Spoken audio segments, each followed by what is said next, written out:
Halo teman-teman, kembali lagi di channel saya Ronald Fajar. Di sini kita bakal bahas salah satu tokoh penting di industri film. Dia bukan seorang pemeran, dia bukan seorang sutradara, dia juga bukan seorang penulis skrip maupun tata busana. Dia adalah orang di balik lagu-lagu terkenal yang menjadi soundtrack di film-film terkenal juga. Dia siapa? Dia adalah Diane Warren. Tumbuh kecil di keluarga sederhana dan mempunyai bapak bernama David Warren, dan bapaknya sendiri mendukung ambisi anaknya untuk menjadi seorang musisi. Tapi sebaliknya, sang ibu tidak mendukung keputusan anaknya untuk menjadi seorang musisi terkenal. Dari situ Diane Warren tidak putus semangat.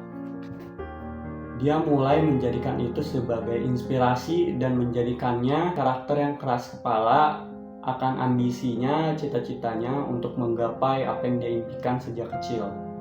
Dia mulai mengurung dirinya di kamar, dia menuliskan lagu-lagu di saat senjangnya, dan dia berusaha untuk mencari label yang ingin menerima karyanya. Tapi pada akhirnya karya-karya tersebut ditolak oleh label-label yang menganggap kalau karya Diane Warren ini tidak ada artinya. Dan seperti biasa, Diane Warren menjadikan itu sebagai semangatnya, semangat api membara yang tidak akan pernah padam dari diri seorang Diane Warren untuk terus berusaha mencoba supaya karyanya ini bisa dikenal. Dia terus menulis lagi, mencari label, dan berharap di hati kecilnya untuk karyanya ini bisa diterima. Dan tepat di satu kesempatan emas, salah satu lagu Diane Warren yang berjudul Solitaire itu berhasil dibawakan oleh seorang penyanyi bernama Laura Branigan dan menempatkan lagu itu ke top 10 Billboard Hot Top 100 pada tahun tersebut. Pastinya itu menjadi titik puncak awal mula karir seorang Diane Warren yang pada akhirnya dia terus menulis lagu. Dan dari situ Diane Warren akhirnya mendapatkan banyak panggilan dan menyanyikan lagu-lagu terkenal lainnya. Lagu-lagunya itu seperti I Don't Want to Miss a Thing yang dibawakan oleh Aerosmith, Because You Love Me yang dibawakan oleh Celine Dion, dan beberapa lagu terkenal lainnya.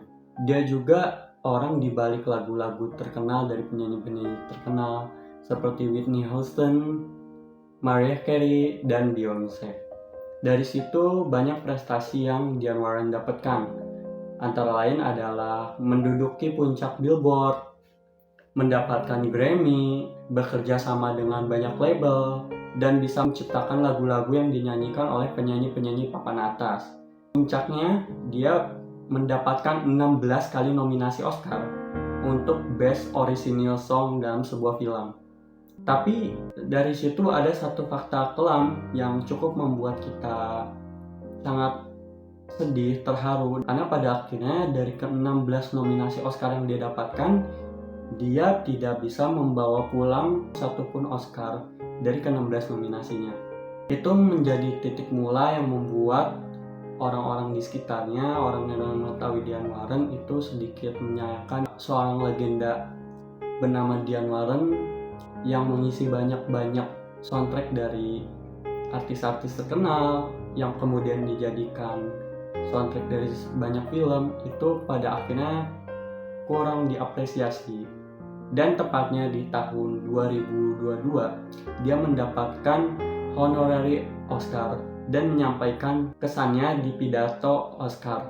Dan dari situ Diane Warren menyampaikan bahwa apa yang menjadi pandangan orang-orang mengenai kekalahan dia sebanyak 16 kali di Oscar itu menjadi sebuah kemenangan besar untuk seorang Diane Warren, yang mana 16 kali dia dinominasikan, 16 kali dia menempatkan lagunya di top 5 untuk Best Soundtrack terbaik di Oscar.